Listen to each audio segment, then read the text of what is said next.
സാരി അല്ലേ, പാൻറ് ഇട്ടില്ലേ, കണ്ണിൽ മാത്രം മതിയോ ലെൻസ്, പൊന്നുംകൂടത്തിന് എന്തിനാ പൊട്ട് പാടുന്നു. റിയാസെ എന്താ ഞാൻ വരണ്ടേ? നീ പോരേ, നീ വന്ന് എന്നെ കൊല്ലരുത്.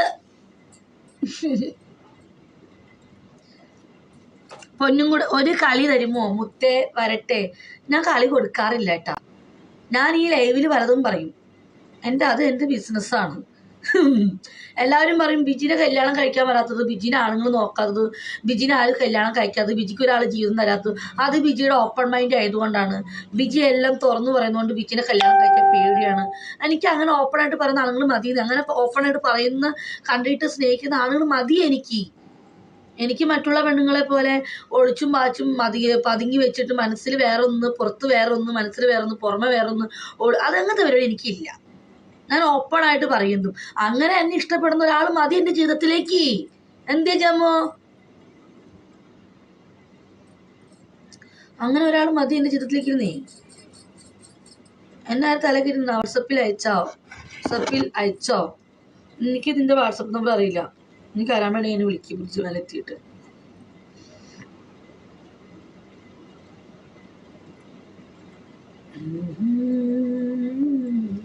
അപ്പൊ കല്യാണം ഇതുവരെ കല്യാണം ഇതുവരെ കഴിഞ്ഞില്ലേ?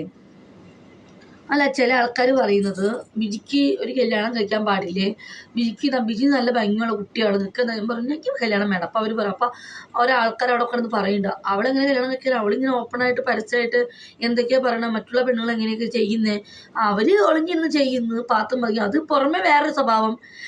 അതായത് ലൈവില് പബ്ലിക്കിന് മുന്നിൽ വേറൊരു സ്വഭാവം, ലൈവ് ഓഫാക്കി പബ്ലിക് ഇല്ലെങ്കിൽ അത് വേറെ കൊണ സ്വഭാവം. രണ്ടും രണ്ടാണ്. എനിക്ക് ലൈവ് കട്ടാക്കിയാലും നേരിട്ടാലും പബ്ലിക്കിലും എനിക്ക് ഈ ഒരു സ്വഭാവമേ ഉള്ളൂ. ഓക്കെ, എന്തെങ്കിലും കുഴപ്പമുണ്ടോ? അങ്ങനെ സ്നേഹിച്ച് അങ്ങനെ ഇഷ്ടപ്പെടുന്ന ഒരു മതി എൻ്റെ ജീവിതത്തില്.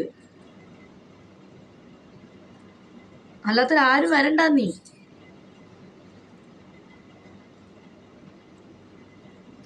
ബിജിയെ കല്യാണം കഴിക്കാൻ ഞാൻ വരട്ടെ ഒന്ന് പോടും. ഓക്കെ, കുഴപ്പമില്ല. ദാണ്ടാ NYC പിടിച്ച് ബ്ലോക്ക് അടിക്കട്ടോ. ഇന്ന് അടിച്ച് കളോടിയില്ല. നിങ്ങൾ മുത്തല്ലേ? ഫർസാന് ഞാൻ ഏതൊക്കെയോ ലൈവുകളിൽ കാണുന്നുണ്ട് കേട്ടോ, ഫർസ്. ഓക്കെ, അതുകൊണ്ട് എനിക്ക് ഫർസാന്റെ കമന്റ് ഇഷ്ടപ്പെടുന്നില്ല. ഞാനത് വിവയുടെ പറയുന്നുണ്ട്. ഫർസാൻ ഞാൻ ഈ ഇടയ്ക്ക് മൊത്തത്തിലുള്ള ലൈവിലാണ് തോന്നുന്നു. അവിടെ ഏതോ ഒരു എവിടെയോ ലൈവിൽ ഞാൻ കണ്ടു കമന്റുകൾ. ഞാൻ അന്ന് നോട്ട് ചെയ്തു. ഓക്കെ കേട്ടോ, എനിക്കതൊന്നും ഇഷ്ടപ്പെടുന്നില്ല. ഞാൻ അവിടുത്തെ കുറെ കമന്റുകൾ ഞാൻ ശ്രദ്ധിച്ചിനി. അങ്ങനെയുള്ളവരെ നമ്മളിവിടെ എങ്ങനെ വിശ്വസിക്കും? നീ തന്നെ ഫർസൻ വാസി. യെസ്, ഈ ID. ഹായ്.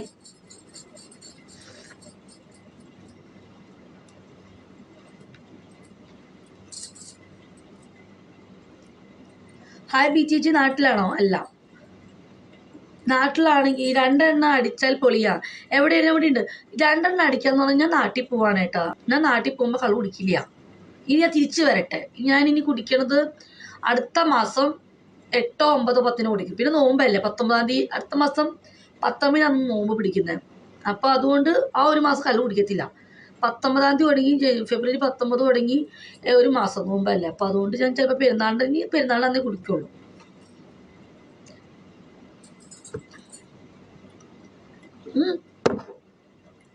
നമ്മുടെ ഷുഗർ നോക്കാം. ഞാൻ കുറേ ഇപ്പം മധുരം കഴിച്ചിട്ട്.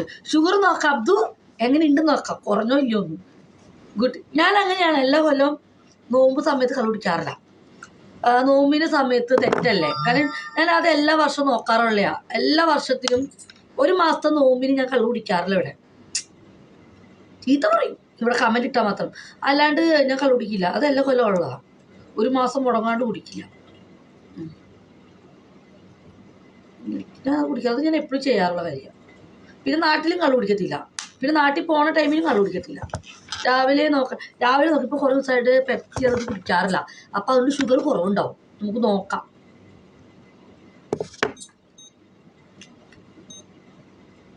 നോക്കണേ ഈശോയെ, 110, 120 ആവണേ. ഞാൻ കുറച്ച് വെള്ളയെ കുടിക്കുള്ളൂ. കുറേ ദിവസം ഒരാഴ്ചയായിട്ട് ഞാൻ മധുരം തൊട്ടിട്ടില്ല. മൈരി ഈ ചോരയില്ലേ, ഇത്രയും വന്നൊരു ചോരയില്ല, ചോരയില്ല. ഇതിൽ നോക്കാം, ഈ മേൽ നല്ല വേദന എടുക്കാം.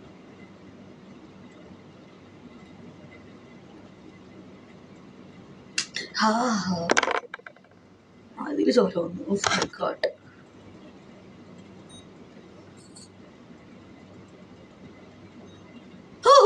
my God. 119. അപ്പൊ രാവിലെ നോക്കുമ്പം 180, 119. വൈകുന്നേരം നോക്കിയപ്പോ സാധാരണ 160, 150. കള്ളു കുടിക്കുമ്പോഴാണ് കൂടണ കേട്ടാ. സത്യം ഇപ്പം മനസ്സിലായിക്കണ്, ഞാൻ കള്ളു കുടിക്കുമ്പോഴാണ് ഷുഗർ കൂടുന്നെന്ന് മനസ്സിലായി. ഇപ്പൊ കള്ളുകൂടി നിർത്തിയത് കൊണ്ട് ഷുഗർ ഇല്ല. 119 നോർമൽ, ഓക്കെ, ചെറുങ്ങനെ നോർമൽ. സാധാരണ എനിക്ക് 160, 140 ഉണ്ടാവാറ്. ഇപ്പൊ കള്ളുകൂടി ഒരാഴ്ചയായിട്ട് കള്ളു കുടിക്കാത്തോണ്ട്, പെപ്സി തൊടാത്തോണ്ട് ഷുഗർ താങ്ങും. ഇപ്പൊ മനസ്സിലായി, കള്ളു കുടിച്ചിട്ടാണ് സംഭവം മനസ്സിലായി. അമ്മേ, ഞാൻ ഇക്കയ്ക്ക് മെസ്സേജ് ആക്കട്ടെ. ഇക്കയ്ക്ക് അത് കേൾക്കുമ്പോൾ സന്തോഷം വരും. 119 ഈ നേരത്ത് നോക്കിയപ്പോഴോ, എൻ്റെ ഈശോയെ നിന്റെ മുത്താണ് മുത്തപ്പ. ഇപ്പൊ നോക്കിയപ്പോ 119. അപ്പൊ രാവിലെ നമുക്ക് രാവിലെ ഇപ്പം മധുരം കഴിക്കുന്നില്ലല്ലോ, ഇപ്പൊ ഡയറ്റ് അല്ലേ, മധുരം കഴിക്കുന്നില്ല. കള്ളുകൂടി ഇപ്പൊ കള്ളു കുടിച്ചിട്ട് ഏകദേശം ഒരു മാസം, ഒരാഴ്ച കഴിഞ്ഞ് കള്ളു കുടിച്ചിട്ട്. ഞാൻ ഇക്കയ്ക്ക് മെസ്സേജ് അയക്കട്ടെ. ഉച്ചയ്ക്ക് അതാ കേൾക്കുമ്പോൾ സന്തോഷം വരുള്ളൂ. ഷുഗർ, എനിക്ക് നന്നായിട്ട് ഷുഗർ ഉള്ള ആളാ. ഷുഗറിന് മരുന്നൊന്നുമില്ല കേട്ടോ.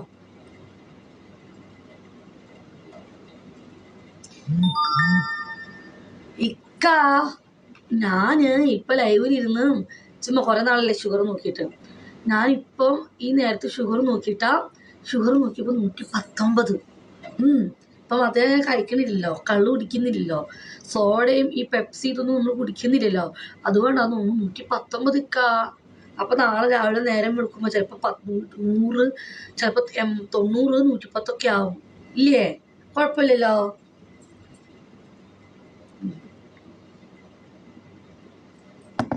റൂമിൽ എന്തെങ്കിലും ആക്കിയുണ്ടോ? ഫോളോ, ഞാൻ കള്ളുകൂടി നിർത്തി.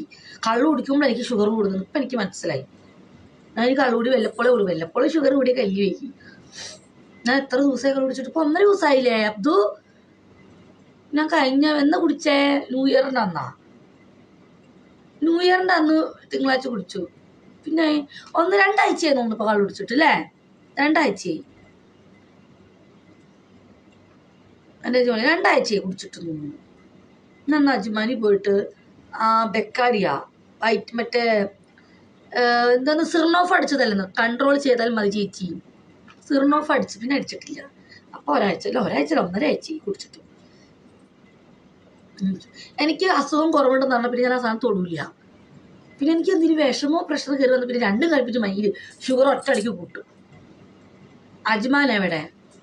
ഇതിൻ്റെ ഉള്ളിൽ. ഇനി കള്ളു കുടിക്കണ്ടൊക്കെ വല്ലപ്പോഴും കുടിക്കണം. പോതെണ്ടി ദേ ഞായറാഴ്ച വരുമ്പോ ദേ കൊറോണ പിടിച്ചോണ്ട് പോരും. അജ്മ എൻ്റെ കൂടെ ഇരിക്കുന്നത്. എടാ ജമ്മു, എൻ്റെ ഷുഗർ കണ്ടോ നീ? 119. മാറ്റം ഉണ്ടോ ഇല്ലയോ? കള്ളു കുടിക്കാതെ തന്നെ മാറ്റം ഉണ്ടോ ഇല്ലയോ? എനിക്ക് ഉണ്ടോ ഇല്ലേ? ജമ്മു എപ്പോഴും എൻ്റെ ഷുഗർ ടെസ്റ്റ് ചെയ്യുമ്പോൾ എപ്പോഴും കാണുന്നതല്ലേ? ടൂ മച്ച് ഇത് നോർമൽ ആണോ ഇല്ലയോ? ചുരിദാറാണോ ഇട്ടിരിക്കുന്ന ചേച്ചി? സൂപ്പർ. ഇവിടെ എപ്പോഴും കുറേ താല്പര്യം അതെല്ലാം. എനിക്ക് നെയ്റ്റിയോടെ താല്പര്യം. എനിക്ക് ഈ മയിലൊക്കെ ഇട്ട് എനിക്ക് സുഖം കിട്ടില്ല. നെയ്റ്റി ആകുമ്പം ഐസ് ബ്യൂട്ടിഫുൾ. അതെന്നറിയോ, ഞാൻ ലെൻസ് വെച്ചിട്ടുണ്ട്. അതിന് ചേച്ചി പുറത്തു പോയി കഴിഞ്ഞാൽ നിങ്ങളൊക്കെ ഞെട്ടും. വീട്ടിലിരിക്കുന്ന ഹെർബൽ എഫക്റ്റ് ആ പൊടിയുടെ ഡയറ്റിങ്ങിൻ്റെയാ. അതായത് ഞാൻ റൂമിലിരിക്കുന്ന വേഷം നോക്കണ്ട, റൂമിൽ തനി കൂതറയാ. പുറത്തിറങ്ങി കഴിഞ്ഞാൽ ചേച്ചി വേറെ ലെവലാ. അതറിയില്ല. Sugar will control. ഓ അങ്ങനെയൊക്കെ ഉണ്ടോ? എന്നാ അതാവും. അതല്ലേ വെള്ളം കുടിക്കണം. പക്ഷെ വണ്ണച്ചിരി കുറവുണ്ട് നോക്കിയേ. ഇതിനൊന്നും അല്ലാതെ ഡ്രസ്സ്. റീത്തുക്കുട്ടി, നെയ്റ്റിയാണ് സൂപ്പർ. നെയ്റ്റിയോടെ എനിക്കിഷ്ടം. എന്തായാലും ഫേസിന് ചേഞ്ച് ഒന്നുമില്ലേ? അത് വണ്ണം കുറഞ്ഞിട്ടാ. ഫേസ് കഴിഞ്ഞ ദിവസം വരെ ഇങ്ങനെയല്ലായിരുന്നല്ലോ. ഫേസിന് ചേഞ്ച് ഒന്നും സാധനം കഴിച്ചിട്ടാ, കഴിച്ചു തുടങ്ങി. കറക്റ്റ്. ഇത് കളർ റേൻസ് ഹണിയുടെ ഗുഡ് ഗോയിങ് ബിജി വെൽ ഡൗൺ. ഇനി ഞാൻ തന്നെ മാസം 400 ആവും. അത് സാരില്ല, നമ്മുടെ ഹെൽത്ത് നോക്കാലോ. എന്നാലും ഷുഗർ മാറ്റമുണ്ടോ? ഈ തവണ എൻ്റെ ആൽബി ഡോക്ടർ ഞെട്ടോ എൻ്റെ ഈശോയെ. പക്ഷെ മെൻസസ് ഈ മാസമായില്ല. വൈ? എന്തുകൊണ്ട്? 7-ാം തീയതി ആവണ്ട മെൻസസ് ഇന്ന് 16-ാം തീയതി. 8, 9, 10, 11, 12, 13, 14, 15, 16 9 ദിവസമായിട്ട് മെൻസസ് ആയിട്ടില്ല. വൈ? ഈ നാട്ടിൽ പോകുമ്പോൾ ആയാൽ മതി. അതൊരു കസ്റ്റമർ എടുക്കട്ടെ. ടയറോട് കൂടി ഷുഗർ കൺട്രോളായിരുന്നു. ടയറോട് കൂടി അതാ ടയറോട് ആയി കാണും. ടയറോട് കൂടിയിട്ടുണ്ടാവും. ടയറോട് കൂടി എനിക്ക് മെൻസസ് ആവില്ല. അതാ മെഡിസിൻ കൃത്യം നാട്ടിൽ പോയിട്ട് ചെക്ക് ചെയ്യാം. ചെക്ക് ചെയ്തിട്ട് സ്റ്റാർട്ടാക്കാൻ വരുന്നത്. ഇനിയിപ്പോൾ കുറച്ച് ദിവസം ഉണ്ടാകും. 2 ദിവസം കഴിക്കൊന്നും വേണ്ട. കയ്യേ ഷുഗർ തന്നെ അത് മതി. 75 കിലോയാക്കും. 75 കിലോ എൻ്റെ ടാർഗറ്റിലാണ്. ജമ്മുദ പട്ടുകൊണ്ട് വെച്ചാൽ എൻ്റെ ടാർഗറ്റ് ഉണ്ടായിരുന്നു. ഞാൻ ടാർഗറ്റിൽ പോയിക്കൊണ്ടിരുന്ന ആളാ. 79, 78 കിലോ ആക്കിയ ഞാനാ. ഈ കുറച്ച് ദിവസം നിർത്തിപ്പോൾ ഈ കുറച്ച് ദിവസം കള്ളുകൂടി തീറ്റ കൂടി. മനസ്സിലായ? കള്ളുകൂടി തീറ്റ കൂടിയതുകൊണ്ടാ 82, 83 ഞാനിപ്പോൾ പോയത് കഴിഞ്ഞ ദിവസം വരെ. അതെനിക്ക് നന്നായിട്ട് അറിയാൻ പറ്റി. കാരണം എനിക്ക് ഇരിക്കുമ്പോഴൊക്കെ ശ്വാസം മുട്ടണം, വയറ് കൂടിയ പോലെ തോന്നുക, ഇരിക്കാൻ ബുദ്ധിമുട്ട്, എന്തൊക്കെ. അതുകൊണ്ടാണ് ഞാൻ ആ പൈസ കൊടുത്ത് വീണ്ടും ആ മെഡിസിൻ സ്റ്റാർട്ടാക്കിയത്. അപ്പം എനിക്ക് അതിൻ്റെ ബുദ്ധിമുട്ട് അറിയുന്നുണ്ട്. മനസ്സിലായ? ഒരു 6-7 മാസം മരുന്ന് വെച്ചോട്ടല്ലോ. പിന്നെ 75 കിലോ 76 75 കിലോ മതി. 76, 77, 78, 79, 80 ഒരു 5 കിലോടെ കുറയ്ക്കണം. ഈ തടിയിൽ തടിയാണ് എനിക്ക് നല്ലത്. പക്ഷെ വയറാണ് പ്രശ്നം, തടിയല്ല. വയറ് ഭയങ്കര പ്രശ്നമാണ്. വയറാണ്. ഇപ്പം നോക്ക് ഒരുവിധം കുറവുണ്ട് അടിവയറ്. ഇതേണ്ട ഇപ്പം ഈ അടിവയറ് ഇപ്പം കുറവുണ്ട്. കണ്ട? ആദ്യം ഇങ്ങനെയല്ലായിരുന്നു, കുറച്ച് കൂടുതലുണ്ടായിരുന്നു. ബോറിങ്ങൊന്നുമില്ല. വേണം മുത്തേ കഴിക്കൂ. എന്താ മരുന്ന്? ഷുഗർ പോകണ്ടിട്ടാ. ഈ തവണ എൻ്റെ ആൽബി ഡോക്ടർ ഞെട്ടണം. Sugar normal. കൊളസ്ട്രോൾ എനിക്കറിയില്ല. കൊളസ്ട്രോളൊന്നും ഉണ്ടോയെന്ന് നമുക്ക് ചെയ്യാം. ഞാൻ ഈ തവണ ഫുൾ ബോഡി ചെക്കപ്പ് ചെയ്യും. കൂടാരത്തിൻ്റെ ഉള്ളിൽ കയറിയിട്ട് 30,000 രൂപ ഞാൻ തീരുമാനിച്ച കാര്യമാണ്. എൻ്റെ മുടിയുടെ 4 വരെ പരിശോധിക്കും ഞാൻ. എൻ്റെ പെരുവിരൽ തൊട്ട് എൻ്റെ കാലിൻ്റെ നഖം തൊട്ട് എൻ്റെ ഈ മുടിയുടെ തുമ്പ് വരെ ഞാൻ കൂടാരത്തിൻ്റെ ഉള്ളിൽ കയറി വട്ടത്തിൽ കയറി ഞാൻ പരിശോധിക്കും. 30,000 രൂപയുള്ളൂ. എന്ത് ജമ്മു ചെക്ക് ചെയ്യട്ടെ? എൻ്റെ അമ്മ എന്നോട് പറഞ്ഞിരിക്കണു നീ എല്ലാം ചെക്ക് ചെയ്യണമെന്ന്. ഞാൻ ചെക്ക് ചെയ്യട്ടെ. 30,000 രൂപ കല്ല് വലിയ എന്താ റിയാസേ? ചെയ്യട്ടെ. നമ്മുടെ വീടിൻ്റെ അപ്പുറത്തൊരു ചേച്ചിയുടെ എൻ്റെ വീടിൻ്റെ അപ്പുറത്തൊരു ചേച്ചി സെലിന ചേച്ചിയുടെ ചേട്ടൻ്റെ ഭാര്യയ്ക്ക് ക്യാൻസർ. അപ്പം ആ ചേച്ചിക്ക് ഭയങ്കര ടെൻഷൻ. അപ്പം അനിയത്തിക്ക് ക്യാൻസർ വന്നപ്പം ഈ ചേച്ചിക്ക് ടെൻഷനായിട്ട് ഈ ചേച്ചിയുടെ ഭർത്താവ് ഈ ചേച്ചീനെ പെരുമ്പാവൂർ സാൻജോയിൽ കൊണ്ടിട്ട് സ്കാൻ ചെയ്യിച്ചു. ഇവർക്ക് ടെൻഷൻ. അനിയത്തിക്ക് ക്യാൻസർ വന്നപ്പം ഇവർക്ക് ടെൻഷനായി. അങ്ങനെ ഈ ചേച്ചി ചെക്ക് ചെയ്തു. അപ്പം 30,000 രൂപയായിരുന്നു. അപ്പം ആ ചേച്ചിക്ക് ഒരു കുഴപ്പമില്ല. ആ 30,000 രൂപ ഗോവിന്ദ. കാരണം നമുക്ക് മനസ്സിൽ വെച്ചുകൊണ്ടിരിക്കണ്ട, ടെൻഷൻ വേണ്ടല്ലോ. ഞാനും 30,000 രൂപ മുടക്കാൻ പോവാ. നമ്മളേതായാലും ഇങ്ങനെയൊക്കെ നടക്കുന്ന തൊഴിലൊക്കെ അല്ലേ, നമുക്കും ചെയ്യാം. എന്താ ജമ്മു? ഞാൻ എല്ലാ പ്രാവശ്യം ചെയ്യാറുണ്ട്. ഞാനും കൂടെ എൻ്റെ അമ്മേനോട് പറഞ്ഞു ബിജി നിർബന്ധമായിട്ട് ചെയ്യണം, ബിജി ചെയ്യണം. കാരണം ഈ വണ്ണവും ഈ ടൈറോയിഡും ഒക്കെ ഉള്ളതുകൊണ്ട് നീ ചെയ്യണം എന്ന് പറയണം. കാരണം അമ്മച്ചി പറയണം നീ ചെറുപ്പമാണ്, നിനക്ക് മക്കളെ നോക്കണ്ടല്ലേ, അപ്പം നീ അതുകൊണ്ട് കൂടാരത്തിൻ്റെ ഉള്ളിൽ കയറി ചെക്ക് ചെയ്തോളെ. ഞാനും ചെയ്യാൻ പോവാം. എന്തായാലും എനിക്ക് ഇൻഷുറൻസ് ഉണ്ട് നാട്ടിൽ. ഞാൻ ഒരു ദിവസം പോയി അഡ്മിറ്റായിട്ട് കിടന്നിട്ട് ഞാൻ അപ്പം തന്നെ ഞാൻ കൂടാരത്തിൻ്റെ ഉള്ളിൽ കയറും. എന്നിട്ട് സർട്ടിഫിക്കറ്റ് നിങ്ങളെ കാണിച്ചു തരും. എന്നിട്ട് നിങ്ങൾ വിലയിരുത്തണം ബിജയ്ക്ക് എന്തെങ്കിലും അസുഖം ഉണ്ടോ ഇല്ലയോ എന്ന്. എന്തേ ഡണ്ണാണോ നിങ്ങൾ? ഞാൻ നിങ്ങളുടെ മുന്നിൽ സർട്ടിഫിക്കറ്റ് എല്ലാം കാണിച്ചു തരും. നിങ്ങൾ വിശ്വസിക്കുമോ? പക്ഷെ എനിക്ക് നിങ്ങളെ ബോധിപ്പിക്കേണ്ട ആവശ്യമില്ല.